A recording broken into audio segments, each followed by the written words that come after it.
Ассаламуалейкум, қайырлы күн, барша клиенттер. Бүгін сіздерге переводчик программасын қалай қолдану жөнінде айта кетейін.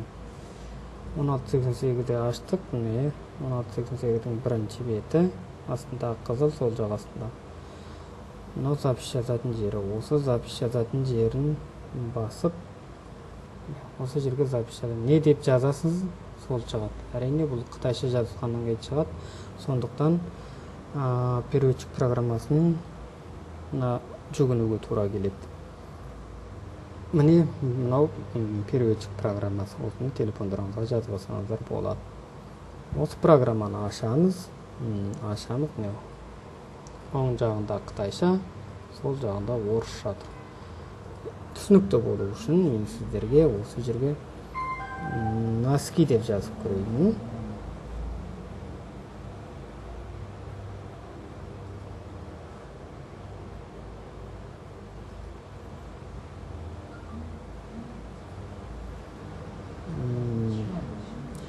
Носки деп жаздық, міне қытайша жаздық носки деп. Мына жерде қытайша шығып тұр, міне орысша жаздық, мына жерге қытайша шығып тұр. Енді міне төртбұрышты көрдің, бұл копировать ету деген сөз. Осыны басамыз да, қытайша, мынау қытайша носки деп аударылды қазір. Осыны енді оны копировать етіп, переводчик копировать етеміз, 1688-ге барамыз. 1688-ге барып, мына жер басып тұрып, ставить ете салдық.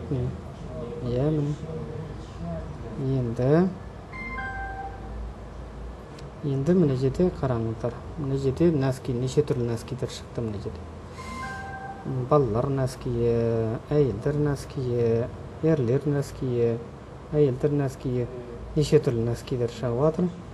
Біз қазір ерлер носкиін таңдай салайық.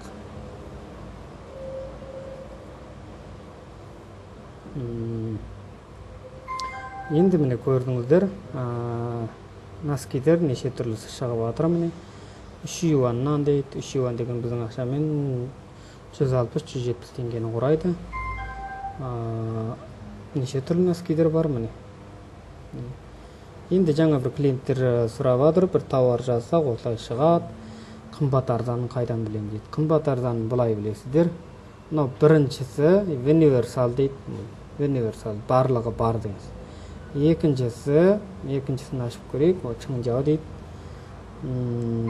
Бұның да бағасы нормально.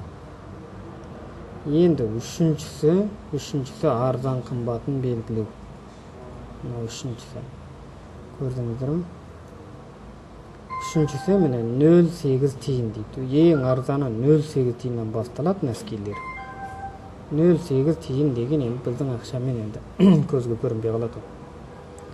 Ал енді бұл жерде қымбатына, мынау арзаннан бат.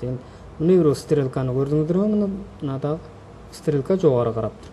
Енді осы стрелканы төмен қарату керексек, тағы бір басамыз. Стрелка міне. Мынадағы стрелка төмен қарады. Мына жерде носкилердің қымбаты шықты. Яғни 600 юан, 200 юандық носкилер шықты. 200 юандық носки дегеніміз 12-13 мың теңге. Яғни сондай носкилер де болады. 149 юандық носкилер бар. Сондай қымбат носкилер шықты. Енді арзан носкиге бару үшін мынадағы стрелка астыға қарап тұрған. Енді мынаны осыны қайтадан бір немететін болсақ, басып қалсақ үстіге қарайды. Міне стрелка үстіге қарады. Енді арзан носкилер шықты. 8 тиындық носки. Теңге дейміз. Қытайдың 1 юаны біздің 56 теңге, 57 теңге. Сонда мынаны есептей беріңіздер. 10 теңге Қытайдың 10 теңгесінің өзі біздің 5,5 теңге бола ма? Сондай болады. 5,5 теңге болады. Міне арзан қымбатын осылай білесіздер. Тауардың арзаны кезігі батса, осы жердегі стрелканы басасыздар, қымбатына өзгертесіздер. Қымбаты керек болса, тағы да басып арзанына қарай өзгерт. Осы арқылы өзгертіп отырасыздар. Яғни 1, 2, 3-ші стрелкаға, 3-ші стрелка осы. Жақсы, сау болыңыздар, аман болыңыздар.